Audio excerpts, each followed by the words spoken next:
Pada tahun 1816, Belanda berhasil mengalahkan pasukan Inggris di daerah Tuntang Salatiga. Sejak saat itu dimulailah kekuasaan kolonial Belanda di Indonesia. Jadi kita sekarang akan membahas bagaimana Belanda berkuasa di Indonesia. Di antaranya melalui sistem tanam paksa dan sistem usaha swasta. Sejak masa kekuasaannya, kondisi ekonomi Belanda sedang masa krisis. Mereka banyak mengeluarkan dana untuk membiayai perang. Pemerintah Belanda terus mencari cara untuk memperbaiki krisis ekonomi yang mereka alami. Lalu pada tahun 1829, seorang tokoh bernama Johanna van den Bosch mengajukan usulan kepada Raja Belanda mengenai sistem politik dan ekonomi. Menurut Van den Bosch, untuk memperbaiki perekonomian Belanda, harus dilakukan penanaman tanaman di tanah jajahan yang laku di pasar dunia. Van den Bosch berprinsip bahwa tanah jajahan harus dieksploitasi semaksimal mungkin. Sistem penanaman menurut Van den Bosch dengan memanfaatkan kaum pribumi dengan cara kerja rodi. Kaum pribumi wajib ikut kerja dan juga dikenal sebagai Kulturstelsel yang artinya tanam paksa. Usulan sistem tanam paksa ini disetujui oleh Raja Belanda.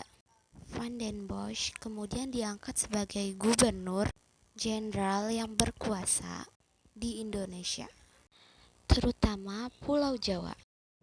Secara umum, tanam paksa adalah sistem yang mewajibkan para petani pribumi untuk menanam tanaman yang dapat diekspor di pasaran dunia, seperti kopi, tembakau, tebu. Secara rinci, beberapa ketentuan tanaman diatur dalam Lembaran Negara tahun 1834 nomor 22. Lembaran negara tersebut diantaranya berisi petani pribumi harus mensediakan 1/5 luas tanah miliknya untuk melaksanakan pelaksanaan tanam paksa. Dan tanah yang dipakai untuk tanam paksa bebas dari pajak. Hasil panen wajib diserahkan kepada pemerintah Hindia Belanda. Penduduk pribumi yang bekerja diawasi pengusaha pribumi. Sedangkan penduduk yang bukan petani wajib bekerja di pabrik-pabrik atau perkebunan pemerintah. Dalam pelaksanaan sistem tanam paksa, peran penguasa pribumi sangat penting sebagai penggerak petani dan penghubung dengan pemerintah. Para penguasa pribumi diberi bonus atau yang disebut dengan Kulturprocenten oleh pemerintah Belanda. Semakin besar hasil setoran pertanian yang diberikan kepada pemerintah Belanda, semakin besar pula Kulturprocenten yang didapat penguasa pribumi. Oleh karena itu, demi mendapatkan Kulturprocenten yang besar, para penguasa pribumi memaksa para petani menanam banyak dan sebanyak-banyaknya. Adanya Kulturprocenten yang didapat oleh penguasa pribumi memicu banyak penyelewangan tanam paksa. Penyelewangan tersebut diantaranya tentang luas tanah menurut ketentuan seperti yang sudah disebutkan. Tanah untuk tanam paksa tidak melebihi dari 1/5 luas tanah petani yang dimiliki oleh petani. Namun, dalam pelaksanaannya, lebih dari 1/5 luas tanah petani, bahkan lebih dari setengah luas tanah petani digunakan untuk tanam paksa. Dapat dikatakan, pelaksanaan tanam paksa umumnya tidak sesuai dengan ketentuan, baik dari segi luas tanah, waktu penanaman, dan sebagainya. Sistem tanam paksa telah melanggar hak asasi manusia karena membawa penderitaan bagi rakyat pribumi.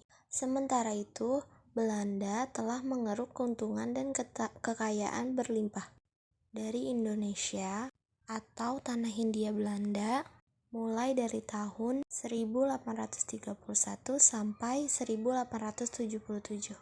Kekayaan Belanda mencapai 830 juta gulden. C.